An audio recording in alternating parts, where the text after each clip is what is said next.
بسم الله الرحمن الرحيم والصلاة والسلام على أشرف المرسلين. Salam alaikum, bonjour tout le monde. Aujourd'hui, on va voir ensemble la solution de l'exercice numéro 3, toujours le même sujet d'examen.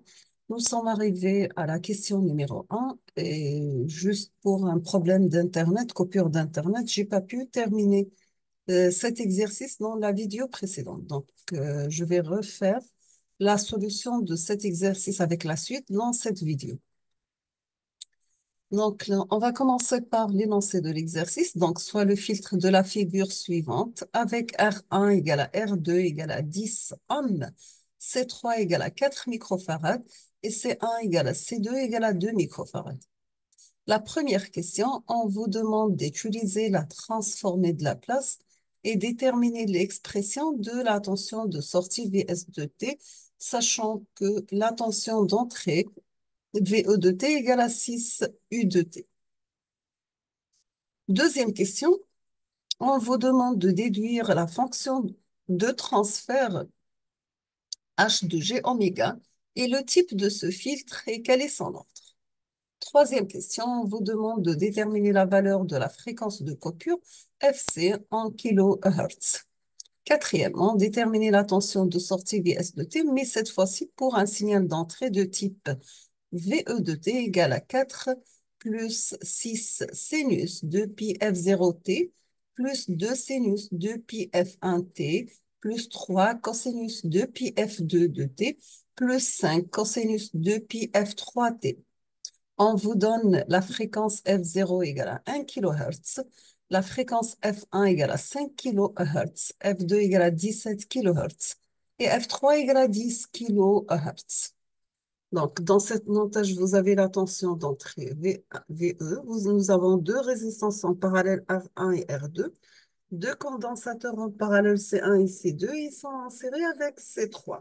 Et la tension de sortie VS est aux bornes des condensateurs. On va commencer par calculer R équivalente. Donc, nous avons R équivalente, c'est R1 en parallèle avec R2. Donc, ça sera R1 par R2 divisé par la somme des deux résistances R1 et R2. On va remplacer R2 par R1 carré sont égaux. Donc, on obtient R1 par R1 sur 2 fois R1. Donc, c'est R1 au carré sur 2R1. Donc, ça sera R1 sur 2. Nous avons R1 égale à 10 ohms. 10 divisé par 2, ça donne 5 ohms. Voici le montage équivalent par R équivalente et C équivalente. Pour C équivalente, nous avons CC1 équivalente avec C2 plus C3. Donc, ce sera C1 plus C2 multiplié par C3 divisé par la somme des trois condensateurs. Donc, c'est 2 fois C1 par C3 divisé par 2, 1 C3, car nous avons dans l'énoncé de l'exercice que C1 égale à C2 égale à 2 microfarads. On va remplacer, on obtient 16 sur 2. Donc, en total, on aura le condensateur équivalent égal à 2 microfarads. Ça correspond à 2 multiplié par 10 puissance moins 6 farads. On passe maintenant à la fonction de transfert du filtre. Nous avons H de P, c'est la tension de sortie Vs en fonction du domaine laplacien divisé par la tension d'entrée VE de P. Donc, égale à Z équivalente du condensateur sur la somme des condensateurs Z équivalente, l'impédance des condensateurs plus l'impédance des résistances. On va remplacer, donc on obtient 1 sur C équivalente par P plus 1 sur C équivalente par P plus la résistance équivalente. On va simplifier et on obtient 1 sur 1 plus C équivalente, R équivalente par P. Sachant toujours que HP, la fonction de transfert, c'est la tension de sortie Vs de P divisée par la tension d'entrée VE de P. À la fin, on aura 1 sur 1 plus C équivalente, R équivalente par P. Si on veut sortir la tension Vs de P en fonction de VE, on aura Vs de P égale la tension d'entrée VE de P multipliée par 1 plus C équivalente, R équivalente par P. On va remplacer taux par C équivalente, R équivalente. Donc, c'est 5 par 2 par 10 puissance moins 6. On aura 10 puissance moins 5. Sachant dans la première question, on vous demande de remplacer la tension d'entrée VE de T par 6 U de P. Si on va calculer la Laplacien de 6 par l'échelon, ça sera VE de P égale à 6 sur P.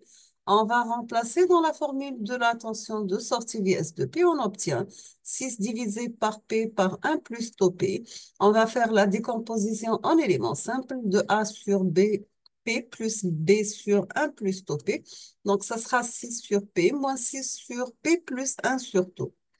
On va à la fin passer à la transformée de la place inverse pour avoir la tension VS, domaine temporel.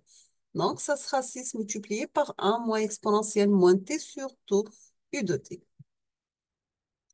Si on va remplacer P par G oméga, on obtient H de G oméga égale 1 sur 1 plus C équivalente, R équivalente par P. Donc, est égal à 1 plus 1 divisé par 1 plus tau par G oméga. On va la mettre la forme 1 sur 1 plus G oméga sur oméga C, sachant que la pulsation de coupure, c'est 1 sur tau, égale à 2 pi FC. Et la fréquence de coupure, ça sera 1 sur 2 pi tau. Et on va faire une application numérique pour arriver à une fréquence de coupure de ce filtre égale à 15,916 kHz. Comment trouver la nature de ce filtre? Il faut passer par la limite. Donc, on va calculer la limite de h de g oméga quand oméga tend vers 0, qui est égal à 1. Et la limite de h de g oméga quand oméga tend vers l'infini égale à 0. Donc, c'est un filtre passe-bas du premier ordre. Quel est le rôle de ce filtre? Donc, il permet le passage de des bas fréquences inférieures à une limite appelée la fréquence de coupure FC. Donc, on aura F doit être inférieur ou égal à FC. Comment on calcule la fréquence de coupure? Donc, on aura 1 sur 2P par la condensateur équivalent, résistance équivalente. On a déjà calculé ça. C'est égal à 1 sur 2P taux, donc est égal à 15,916 kHz. On termine avec la dernière question. Maintenant, vous avez pour un signal d'entrée VE de t qui est égal à 4 plus 6 sinus 2 pi f0t plus 2 sinus 2 pi f1t plus 3 cosinus 2 pi f2, 2t plus 5 cosinus 2 pi f3t. Si on va remplacer la fréquence f0 de 1 kg, f1 5 kg, f2 15 kg, f3 10 kg, on obtient le signal VS suivant, donc est égal à 4 plus 6 sinus 2 pi f0t, plus 2 sinus 2 pi f1t, plus 4 cosinus 2 pi f3t. Nous sommes arrivés à la fin de la solution de cet exercice qui a été proposé dans un sujet d'examen pour l'essence 3. Je vous remercie infiniment pour votre attention. Comme toujours, n'hésitez pas si vous avez des questions et à la prochaine vidéo. Merci.